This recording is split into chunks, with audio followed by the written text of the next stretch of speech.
आप सभी को जय मसीह की। आप सबका स्वागत है आज के इस रविवार की सभा में।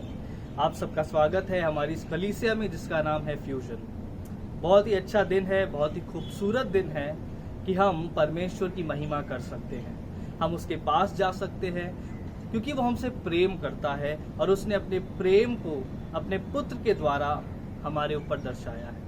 तो आइए हम आराधना के लिए तैयार हों, हम अपने आप को तैयार करें परमेश्वर के वचन में जाने के लिए, और खासकर तैयार करें कि आज का ये जो रविवार है हम परमेश्वर की उपस्थिति और उसकी महिमा करते हुए बिताएं। आइए हम प्रार्थना करें। प्रभु यीशु मसीह, हम आपका स्वागत करते हैं आज के इस सुंदर दिन में, और हम प्रार्थना करते हैं परमेश्वर कि आप हमारे साथ आज होंगे, हमारी सहायता करेंगे कि हम आपके वचनों को, आपके प्रेम को जान सके, आपकी महिमा की गहराइयों में जा सके। हमारी ये आराधना, हमारा ये वचन आपको ग्रहण योग्य होने वाला हो।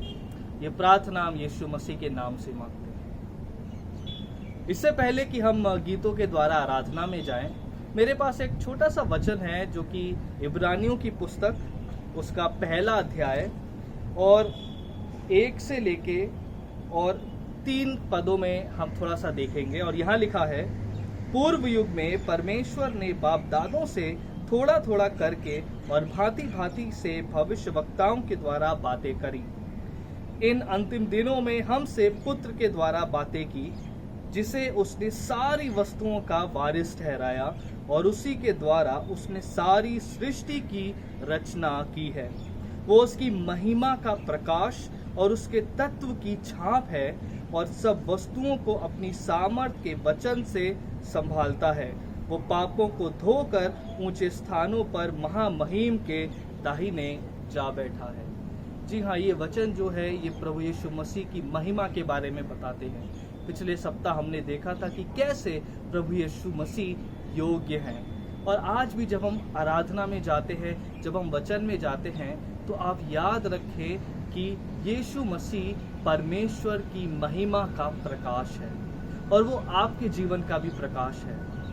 आइए हम परमेश्वर की आराधना करें इस सुंदर बात से कि यीशु मसीह जो इस पृथ्वी, इस जगत की ज्योति है, वो आपके और हमारे ऊपर पड़ी है, और इसलिए आप और हम भी प्रज्वलित हैं, आप और हम भी ज्वलन हैं, क्योंकि प्रभु हमारे जीवन में है।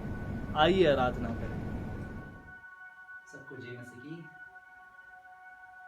आशा करता हूँ कि आप सब सलामत है जहाँ पे भी हो इस लॉकडाउन के समय में। आज हम ये जो गीत गाने वाले हैं, इसका गाना का नाम है धन्यवाद। तो आए हम क्यों ना इस गाने से यीशु को धन्यवाद दें। धन्यवाद दें बहुत सारी चीज़ों के लिए कि वो हमें आज तक सलामत रखा है, हमारा रोज़ी रोटी के बारे में कभी भूला नहीं, हर रोज़ दे रहा है हमको, और हमारा उठना, सोना, घूमना फिरना वैसे तो होता नहीं आजकल, वो तो लॉकडाउन के समय में, लेकिन फिर भी वो अच्छा है हमारे ऊपर, हमारे जीवन में। तो इसके लिए हम क्यों ना धन्यवाद दें इस गाने से। और गाने करने से पहले मन ही मन में क्यों ना हम प्रार्थना करें यीशु को धन्यवाद देके इन सारी चीज़ों के लिए जो उसने हमारे लिए किया और जो कर रहा है और वो करेगा। क्या हम बस आंखों को बंद करें और बस यीशु को धन्यवाद दें।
कामों से तूने पनाह दी। हर एक कमी में मेरी सोच से परे, आश्चर्य कामों से तूने पनाह दी। हर एक कमी में, कठिनाइयों में सब उजड़ा लगे, पर तेरे हाथ की परछाई कभी ना हटेगी। धन्यवाद यीशुआ तेरा, धन्यवाद यीशुआ तेरा, धन्यवाद यीशुआ तेरा, धन्यवाद यीशुआ। मेरी हर चाहत को पूरा तूने किया यीशुआ। आशाएं मेरी संपूर्ण हो गई तुझ में यीशुआ। तेरी राहों से मैं खोया भी अगर, फिर भी तेरी कृपा छोड़े ना मुझे। तेरी राहों से मैं खोया भी अगर, फिर भी तेरी कृपा छोड़े ना मुझे।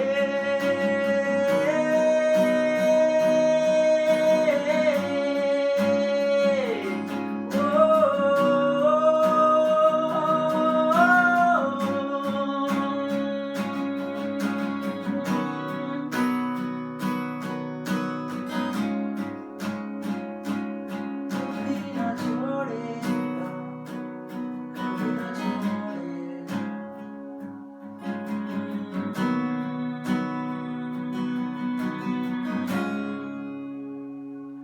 हर गुजारिश को कबूल तूने किया यीशुआ।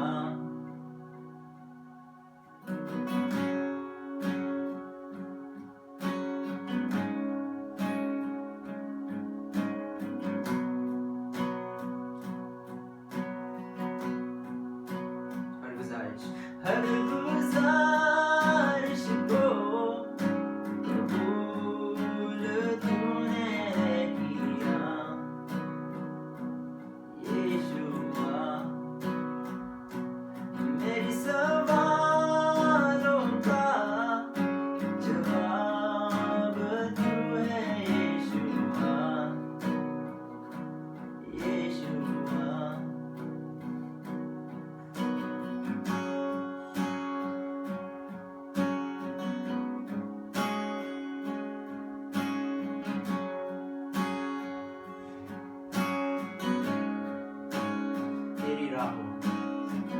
तेरी राहों से मैं खोया भी अगर, फिर भी तेरी कृपा छोड़े ना मुझे।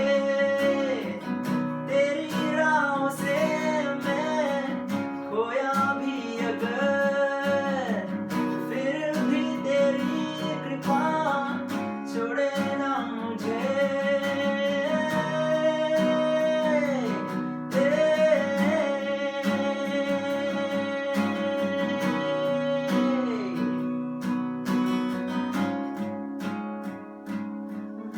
गुजारिश को कबूल तूने किया यीशुआ। मेरी सवालों का जवाब तू ही यीशुआ यीशुआ।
स्तुति मैं करूं, आराधना करूं दिल से,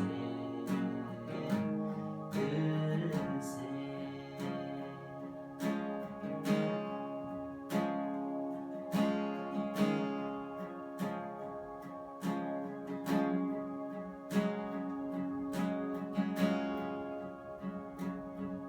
तेरी स्तुति मैं करूं, आराधना करूं दिल से,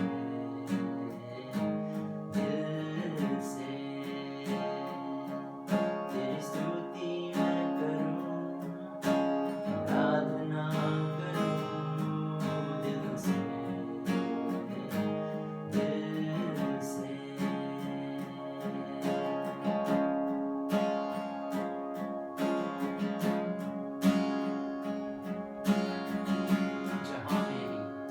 जहाँ मेरी नजर जाए,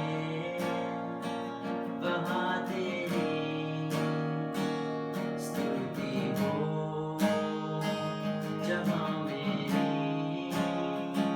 नजर जाए, वहाँ तेरी स्तुति हो। सारे दुनिया का रखवाला तू, सारे दुनिया का रखवाला तू है यीशु, तू ही तू। तेरी स्तुति मैं करूं, आराधना करूं दिल से, दिल से। तेरी स्तुति मैं करूं, आराधना करूं दिल से, दिल से।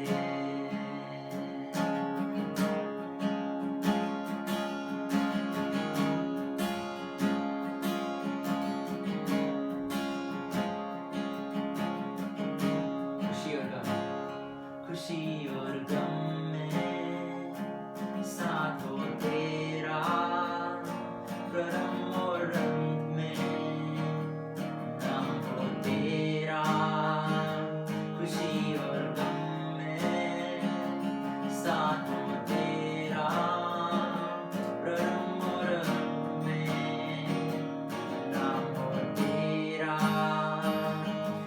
मेरे जीवन का सहारा तू, मेरे जीवन का सहारा तू है यीशु, तू ही तू। तेरी स्तुति मैं करूं, आराधना करूं दिल से, दिल से। तेरी स्तुति मैं करूं, आराधना करूं दिल से, दिल से।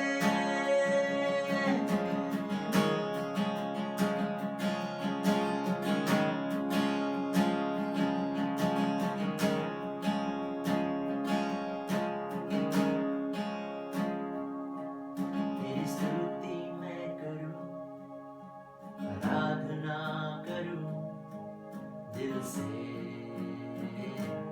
दिल से।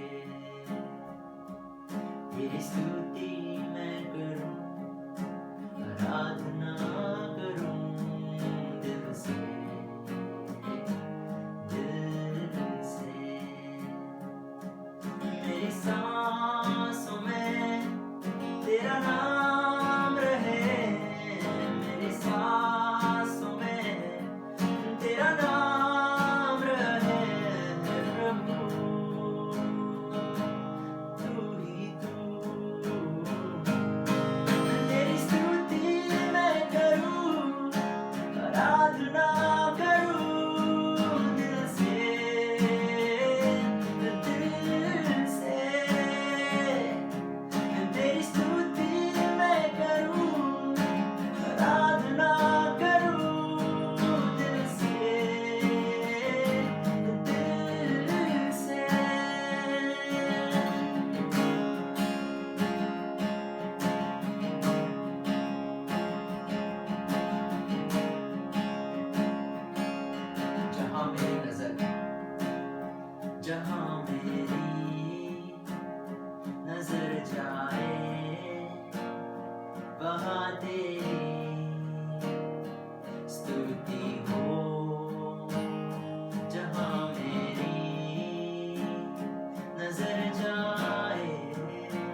सच में हमारा परमेश्वर उसके सारे धन्यवाद के योग्य है। परमेश्वर का धन्यवाद हो कि उसने आज का ये सुंदर समय दिया कि हम इन गीतों के द्वारा उसकी आराधना कर सकते हैं। आइए क्यों ना हम इस आराधना का अंत प्रार्थना से करें। प्रभु, हम आपका धन्यवाद करते हैं आपकी उस महिमा के लिए, हम धन्यवाद करते हैं आपके प्रेम के लिए, हम धन्यवाद करते हैं कि आपने हमें इस समय में भी संभाल के रखा है और आप निरंतर अपना प्रकाश हम पर उंडेलते हैं।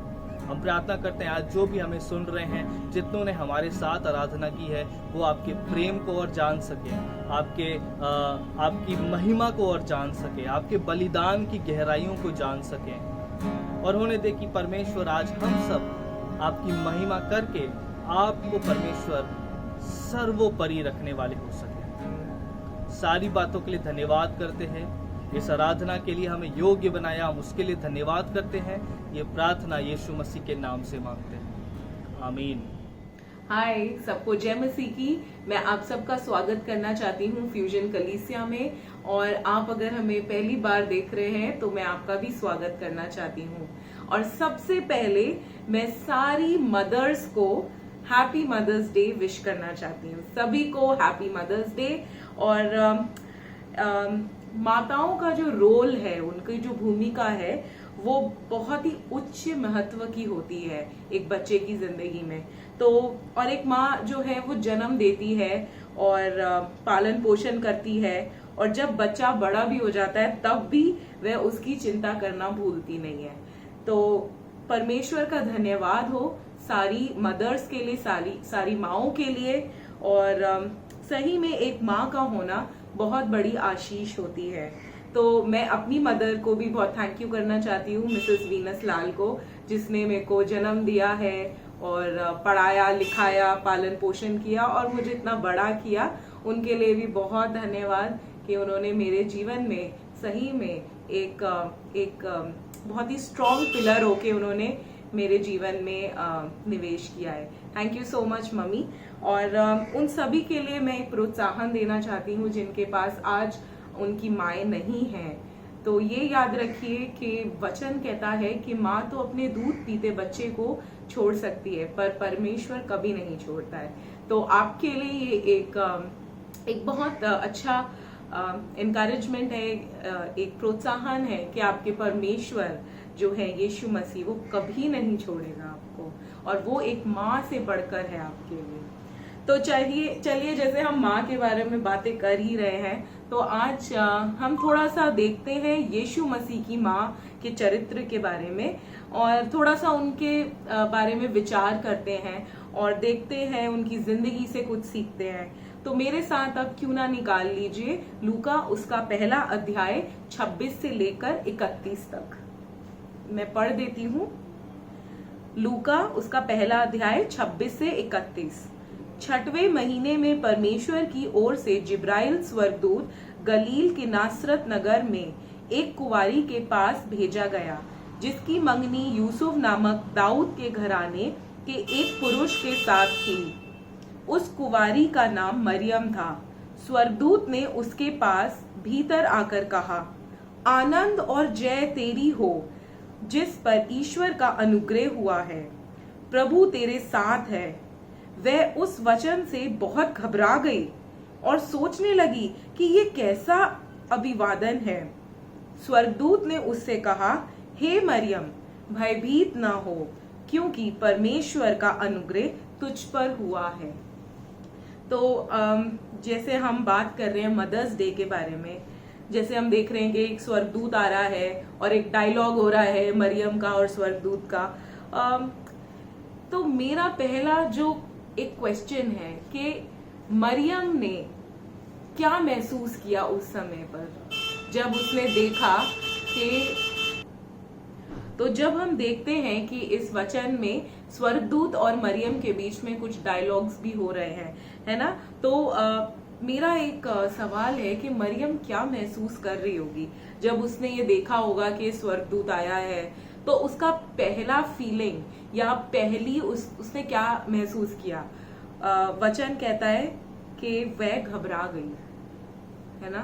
तो वो आनंदित नहीं हुई उस समय, वो खुशी से पार्टी नहीं करने लग गई, वो दुखी भी नहीं हुई और उसने इग्नोर भी नहीं कर दिया कि भाई ठीक है कोई सपना होगा तो कोई बात नहीं, चलो ठीक है वापस अपने काम में लग जाओ, ऐसी ऐसी बातें होती रहती हैं, ठीक है। उसने इग्नोर भी नहीं किया, पर उसका जो रियल स्वभाव है ना, जो हमारा जो, क्योंकि वो मनुष्य है तो उसका रियल स्वभाव है कि वो इस अभिवादन से डर गई, है ना। तो बट हम देख, और ये जो डर है, ये जो घबरा गई वो क्यों है? वो पहली बात तो है क्योंकि वो मनुष्य है, और दूसरी बात ये है कि उसकी शादी नहीं हुई है। और यहूदी समाज में जनरली अगर कोई ऐसे गर्भवती पाया जाता है तो उसको वो लोग पत्थर मार के उनकी मृत्यु कर सकते हैं। तो ये एक लॉ है, ये एक कानून है वहां पर। तो उसको ये लग रहा होगा अरे यार ये क्या क्या मतलब क्या होने वाला है आगे। बट लेकिन फिर भी हम देखते हैं मरियम हाँ डर गई, घबरा गई, पर 38 वचन में देखते हैं हम कि मरियम ने कहा, देख मैं प्रभु की दासी हूं, मुझे तेरे वचन के अनुसार हो। मैं आपको बस एक छोटी सी चीज पर आपका ध्यान केंद्रित करना चाहती हूँ, और वो ये है कि हमारे जीवनों में कितनी बार हम डर जाते हैं, कितनी बार ऐसी फीलिंग्स आती हैं जो नेचुरल है, पर क्या हमारा प्रत्युत्तर मरियम जैसा है कि हे प्रभु मैं तेरी दासी हूं और मुझे तेरे अनुसार हो? उसका उत्तर भय या घबराहट से नहीं, या कोई भावनात्मक प्रतिक्रिया नहीं है, फ्यूचर के बारे में एकदम डिप्रेस होकर नहीं है, ऐसा नहीं कर रही है वो परमेश्वर के अलौकिक वचन जो जिब्राइल के द्वारा आया है उस पर विश्वास करके, वो परिस्थिति को ना देखते हुए परंतु परमेश्वर के वचन पर देखकर वो उत्तर देती है। मैं आप सब सारी माताओं को और सारे लोगों को जो हमें आज देख रहे हैं, मैं आपको प्रोत्साहित करना चाहती हूँ कि आप वचन की ओर देखें। जब आपको डर लगता है, जब आप परेशान होते हैं, जब आपको कुछ समझ नहीं आता, फीलिंग्स बहुत ज्यादा आपकी आने लग जाती हैं, आप भावनात्मक हो जाते हैं अपने बच्चों को लेके, अपनी जॉब को लेके या किसी भी चीज को लेके, तो आप अपना केंद्र बिंदु वचन पर रखें, यीशु मसीह पर रखें, जैसे मरियम ने किया। क्योंकि हम सब लोग मनुष्य हैं और हम सब लोगों के साथ ऐसा होता है। तो प्रतिक्रिया, हमारा जो उत्तरदायित्व है वो क्या है, ये हमको चुनाव करना है। मरियम ने आगे नहीं देखा कि भैया आगे क्या होने वाला है मेरे साथ, उसको नहीं पता है, पर फिर भी मरियम ने अपना चुनाव किया, वो है उस वचन पर विश्वास किया। आपके सामने मैं एक पिक्चर, एक तस्वीर लेकर आ रही हूँ, आपके स्क्रीन्स पर आ रही होगी वो। इसमें देखिए कि एक व्यक्ति है, वो चल रहा है एक रस्सी पर। उसको पता नहीं कि कब वो गिरेगा, आगे कुछ दिखेगा कि नहीं दिखेगा, कहीं वो मर ना जाए। कितने सारे ख्याल आ रहे होंगे ना इस व्यक्ति को, पर फिर भी वो एक केंद्र बिंदु बनाते हुए आगे बढ़ता है। और हमारा मसीह जीवन भी कुछ इसी तरीके से है कि हमारा केंद्र बिंदु जो है वो मसीह है। दूसरा कुरिन्थियों 5:7 कहता है, क्योंकि हम रूप को देखकर नहीं परंतु विश्वास से चलते हैं।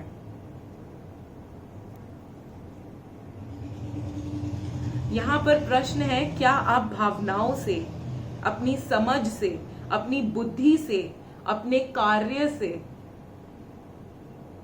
चलते हैं, या फिर आप यीशु पर विश्वास करके चलते हैं?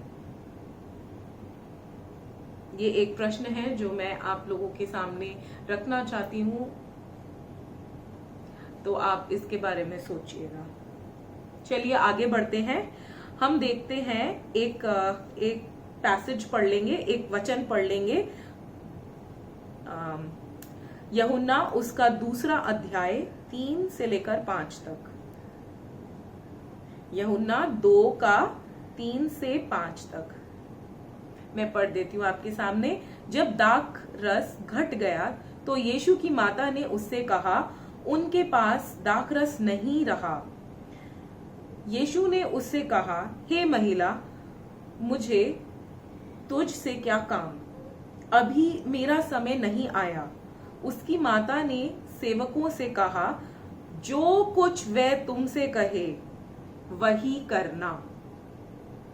हम यहाँ पर मरियम का एक बहुत ही अच्छा सा रूप देख रहे हैं, और वो ये है कि उसके विश्वास में, अभी तो वो पहले प्राइवेट था, ठीक है, विश्वास बस मेरा है, ठीक है, मुझसे मसीहा जन्मेगा, मेरा विश्वास, ठीक है। अब यहाँ हम देख रहे हैं कि वो उसका विश्वास प्राइवेट से पब्लिक हो गया है।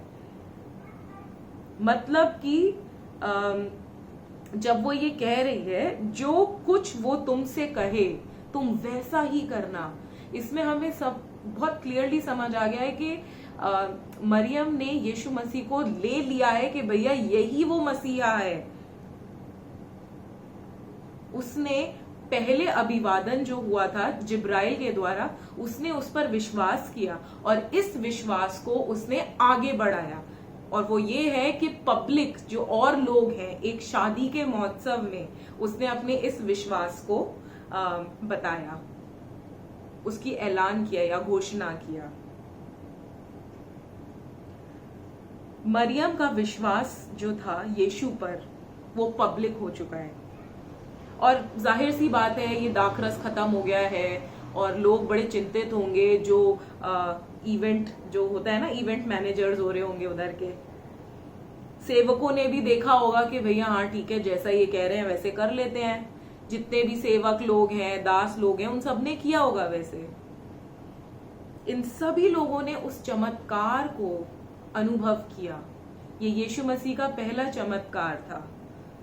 इन सभी लोगों ने उस चमत्कार को अनुभव किया, और जो माता पिता हैं बच्चों के, जिनकी शादियां हो रही थी, जिनकी शादी हो रही थी, उन्होंने भी यीशु मसीह को देखा कि कैसे यीशु ने पानी को दाखरस में बदल दिया। तो हम यहाँ पर ये सोचना चाहते हैं कि मरियम यीशु के द्वारा दूसरों के लिए एक आशीष का कारण रही। मैं आपके सामने एक छोटी सी टेस्टिमनी जो है मेरी मदर इन लॉ की, वो मैं बांटना चाहूंगी। मेरी जो सासू माँ थी वो बहुत ही ज्यादा शाय पर्सन है, और वो मतलब ज्यादा ना अपने विश्वास को खुल के नहीं बोलेंगी, अब मन में विश्वास करेंगी, ठीक है। तो उनका ऐसा स्वभाव था, चाहे वो दिल में परमेश्वर पे पूरी तरह से विश्वास करें, पर वो कभी उस चीज को बताती नहीं थी। तो उनके हिसाब से ठीक है, चर्च में है, हम पीछे रहेंगे और पीछे से सारा कार्य करेंगे, आगे वाले जो है भाई वो करेगा, ठीक है। तो हम लोग, और मेरे जो हस्बैंड है वो भी कहते थे, मम्मी तुम ऐसा क्यों करती हो, इतना अच्छा गाती हो, आगे क्यों नहीं जाती हो, तुम इतना अच्छा काउंसलिंग करती हो, क्यों नहीं करती हो आगे। तो मम्मी कहती नहीं, हम अभी तक हम रेडी नहीं हैं, अभी प्रिपेयर्ड नहीं हैं, हम परिपक्व नहीं हैं, हम नहीं करना चाहते हैं। पर उनके जीवन में एक ऐसा समय आया जब उनको एक बहुत बड़ी महामारी से होकर गुजरना पड़ा, और वो है कैंसर। तो जब वो कैंसर में थी, परमेश्वर ने उनसे बहुत ही अलौकिक रूप से उनको अपने बारे में दर्शाया, और परमेश्वर ने सही में उनसे बहुत बहुत पावरफुली बात करी। और ये एक ऐसी चीज थी कि मम्मी उस चीज को दूसरों के साथ बांटने के लिए उत्साहित हो गई, और फिर मम्मा स्पेशली चर्च आई और उन्होंने अपना टेस्टिमनी शेयर किया कि कैसे यीशु मसीह ने उनको प्रकाशन दिया है। और जब लोगों ने उनकी ये गवाही सुनी तो वो इतने प्रोत्साहित हो गए कि मम्मी से आके प्रेयर कराने के लिए वो आए। और फिर काफी सारे लोग उस दिन, उन्होंने काफी अच्छा और हल्का महसूस भी किया। तो मैं परमेश्वर का धन्यवाद देना चाहती हूँ कि जब हम विश्वास करते हैं परमेश्वर पे, और जब हम उस विश्वास का ऐलान करते हैं, तो हम सिर्फ अपने लिए नहीं परंतु दूसरों के लिए भी एक आशीष का कारण होते हैं। तो मेरा आपसे ये प्रोत्साहन है कि सुसमाचार को आप फैलाते रहें, चाहे कुछ भी हो, चाहे कुछ भी, मतलब कि चाहे लोग आपको कुछ भी बोलें, पर आप फिर भी फैलाएं। वचन की सहभागिता करें, प्रार्थना करें उन लोगों के साथ जो यीशु मसीह को नहीं जानते हैं। जैसे मरियम ने उन लोगों के सामने यीशु मसीह के द्वारा वो एक आशीष का कारण बनी, लोगों को भी पता चला कि यही मसीहा है। मरियम की जिंदगी से अभी हमने ये सीखा है कि हालांकि उनको डर लगा, फिर भी उन्होंने मसीह पर विश्वास रखना ये चुना। उनका विश्वास प्राइवेट से पब्लिक हो गया और वह लोगों के लिए एक आशीष का कारण बनी है। तो माताओं से मैं आपसे एक क्वेश्चन पूछना चाहती हूँ कि आप अपने बच्चों के लिए हमेशा आशीष का कारण रहें। और पिताओं से भी मैं कहना चाहती हूँ कि अपने बच्चों को आप हमेशा परमेश्वर के वचन में आगे बढ़ाएं। कभी कभार हम भटक जाते हैं मसीह पर वैसा विश्वास करने से, तो ये समय लें और आप परमेश्वर से, पवित्र आत्मा से मांगें कि ऐसी क्या चीजें हैं आपकी जिंदगी में जो आपको परमेश्वर पर पूरी तरीके से विश्वास करने से रोकती हैं। और मैं सच कहती हूँ कि परमेश्वर आपसे बोलेगा और बातचीत करेगा, क्योंकि वो वार्तालाप का परमेश्वर है। आगे चलते हैं, हम एक और वचन देखेंगे, लूका उसका 1:46 से 55 तक। ये मरियम का गाना है, ठीक है। जिंदगी के थपेड़ों में मरियम गाना गा रही है, वो परमेश्वर की महिमा कर रही है। ये एक आनंद जो है उसके जीवन में वो दर्शाता है। और ये सेम चीज हम पौलुस की जीवन में भी देखते हैं कि वो जेल में है, ठीक है, और वो बेड़ियों में है, बहुत कष्ट मुसीबतों से जा रहा है, वो फिर भी कह रहा है परमेश्वर का आनंद मेरा बल है।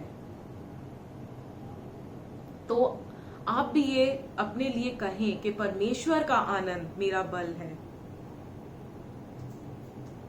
आगे बढ़ते हैं, हम देखते हैं यूहन्ना उसका 19वां अध्याय 25 से 27 तक। यूहन्ना उसका 19वां अध्याय 25 से 27। अतः सैनिकों ने ऐसा ही किया। यीशु के क्रूस के पास उसकी माता और उसकी माता की बहन कल्पास की पत्नी मरियम और मरियम मगदलिनी खड़े थे। जब यीशु ने अपनी माता और उस चेलों को जिससे वह प्रेम करता था पास खड़े देखा तो अपनी माता से कहा, हे नारी, देख ये तेरा पुत्र। तब उसने चेले से कहा, ये तेरी माता। और उस समय ही वह चेला उसे अपने घर ले आया। ये परमेश्वर यीशु मसीह के क्रूस पर जाने का समय है और वो क्रूस पर है और काफी दुख से होकर गुजर रहे हैं यीशु मसीह। पर हम ये देख रहे हैं यहाँ पर कि मरियम क्या गुजर रही होगी उस समय पर। एक माँ होकर उसके लिए बड़ा मुश्किल है ये कि वो किस दौर से गुजर रही होगी, वो क्या भावनाएं होंगी, उसकी क्या विचार होंगे। फिर भी वह क्रूस के पास खड़ी हुई है। क्यों? इतने पीड़ा से देख रही है अपने बच्चे को क्रूस पर, फिर भी वो खड़ी हुई है क्योंकि वह यीशु से प्यार करती है और जानती थी कि यीशु ही मसीहा है। और कहीं ना कहीं मुझे लगता है कि मरियम के दिल में एक बात तो जरूर आई होगी, और वो ये है कि जैसे हम कहते हैं ना, बच्चे तो बुढ़ापे की लाठी होते हैं। तो मरियम के मन में भी जरूर आया होगा कि अरे अब तो यीशु मसीह चले जाएंगे, अब मैं किसके पास जाऊंगी, मैं क्या करूंगी, मैं अकेली हो गई हूं। तभी, क्योंकि हम जानते हैं कि यीशु मसीह जो है वो मनों को जांचने वाला परमेश्वर है। तो मरियम के मन की बात यीशु मसीह ने जरूर से परख ली होगी और इसीलिए उन्होंने बोला अपने चेले को देखकर कि ये तुम्हारी माता है। तो जब यीशु मसीह क्रूस पर है तब भी वो अपनी माँ के लिए काफी सोच रहे हैं, और उसकी माँ भी अपने बेटे के लिए सोच रही है। हाँ, ये बात सही है कि यीशु मसीह हम सबके लिए सोच रहे हैं उस समय पर देखिए कि कैसे एक बच्चा भी अपनी माँ के लिए सोच रहा है, क्योंकि यीशु मसीह पूरी तरीके से मनुष्य भी हैं और पूरी तरीके से परमेश्वर भी हैं। और हम यही नहीं देखते हैं, परंतु ये देखते हैं कि मरियम जो है वो यीशु के जन्म, मृत्यु और पुनरुत्थान, ये तीनों समय पर हमेशा रही है। और ऐसा इसलिए है क्योंकि उसने समझ लिया है कि यीशु ही मसीहा है। वह निरंतर यीशु को खोज रही है। आज के समय में हम यीशु को कैसे खोजते हैं? क्या हम निरंतर अपनी आंखों को उस क्रूस की ओर लगाकर चलते हैं, जैसे मरियम ने क्रूस की ओर लगाते हुए आगे तक बढ़ी, या फिर हम भटक जाते हैं?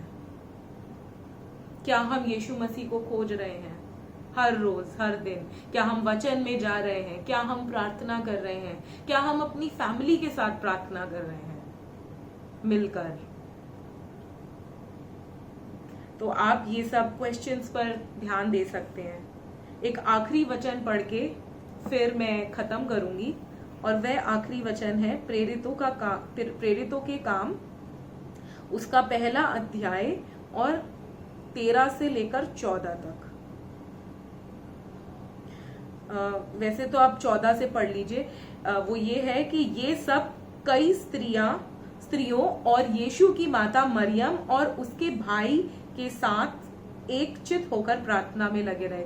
ये इससे पहले 13 आप पढ़ोगे तो उसमें आपको पता चलेगा कि जब वे अटारी पर गए, वहां पतरस, यूहन्ना, याकूब, अंद्रियास, फिलिपोस, बार्थोलोमियो, मती, याकूब, ये सभी लोग हैं इस उसमें, और ये सभी लोग यीशु की जो माता है मरियम, उनके साथ हैं। तो हम देखते हैं कि मरियम अब यहाँ क्या कर रही है। मरियम अब यहाँ पर चेलों की गैंग में शामिल हो चुकी है, और वह सुसमाचार प्रचार कर रही है निडरता से। हम देखते हैं कि जब मरियम यीशु को ताकती है, ठीक है, उसके क्रूस की ओर देखकर चलती है, तो वो जो मरियम जब हमने पहले अध्याय में देखा था, उसमें देखा था कि वो डरी हुई है, वो घबराई हुई है, और यहाँ हम देख रहे हैं कि मरियम तो टोटल चेंज हो गई है ना, उसके जीवन में परिवर्तन आ चुका है। एक बहुत ही सुंदर बदलाव है उसके जीवन में, कि वह डरी मरियम अब सुसमाचारक प्रचारक है।